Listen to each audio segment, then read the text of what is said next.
వినీత్ గారిని మాట్లాడాలి.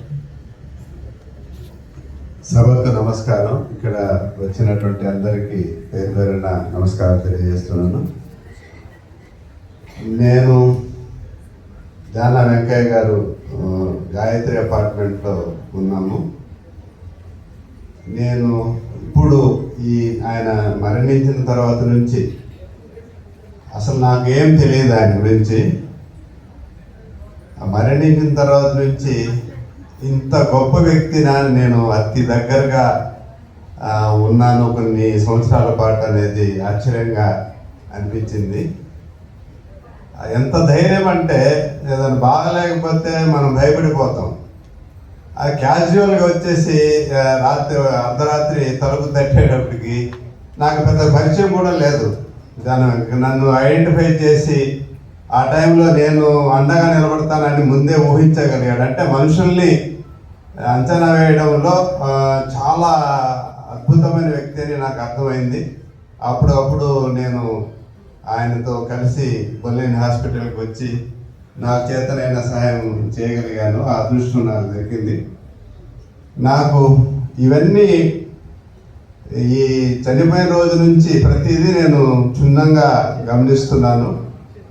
నాతో ఇంటి కుటుంబ ఫ్యామిలీ పర్సనల్ విషయాలు కూడా షేర్ చేసుకునేవాళ్ళు. కొన్ని చైతన్య గురించి చాలా గర్వంగా ఫీల్ అవుతాడు. అలాగే పాప గురించి కూడా చాలా గొప్పగా ఫీల్ అవుతారు. నా ఆశయాలకు తగ్గట్టుగా ఇద్దరు పెరిగారని చెప్పేసి చాలా గొప్పగా నాతో పంచుకున్న సందర్భాలు ఉన్నాయి. వాళ్ళ భార్య సంబంధించి కూడా వాళ్ళ మధ్య చిన్న చిన్న గ్యాప్స్ కూడా నాతో షేర్ చేసుకున్నారు. ఇందాక వాళ్ళ వాళ్ళు చెప్పారు, అవి కూడా నాతో షేర్ చేసుకున్నారు. అంత గొప్ప వ్యక్తితో అత్యంత దగ్గరగా. అయితే ఈయన ఈ స్థాయి వ్యక్తి అని తెలియదు. కాబట్టి ఎవరైనా జీవిస్తే ఇటువంటి గొప్పగా జీవించాలి. అతను నిజంగా నేను ఆదర్శంగా తీసుకుంటున్నాను. అమరజీవి ఆయన చనిపోయినా కూడా జనాల్లో శాశ్వతంగా బ్రతికే ఉంటారు. ఇప్పుడు నేను చిన్నప్పుడు ఎప్పుడో ఒక 20 ఏళ్ల క్రితం 30 ఏళ్ల క్రితం బ్లడ్ దానం చేసేటప్పుడు కళ్ళ కూడా దానం చేశా. అది ఎట్టుపోయిందో తెలియదు. ఇప్పుడు మళ్ళీ ఫ్రెష్గా నిద్రపోయి లేచేటప్పుడు బతుకుంటామో లేదో తెలియదు. దానాల్లో వాళ్ళు వచ్చి ఉన్నారు. వాళ్ళకు నేను రిజిస్ట్రేషన్ చేసుకుంటాను. నేను అలాగే అవయాలు కూడా అనుకోకుండా నాకు ఏదైనా యాక్సిడెంట్ అయి చనిపోయినా నా అవయాలు కూడా దానం ఇచ్చేదానికి నేను మా కుటుంబ సభ్యులకు కూడా ఒప్పించి ఈ మాట నేను ఇప్పుడు అనేదానికి నాకు ఆ స్ఫూర్తి ఎవరంటే జానా వెంకయ్య గారే. అంటే ఆయన నడుస్తూ ఉంటే పరిగెత్తుకున్నట్టు రన్నింగ్ రేసు. ఆయన నడుస్తూ ఉంటే మేము పరిగెత్తితే కానీ అందుకోలేము. గాల్లో ఎగిరిపోయినట్టుంటాడు.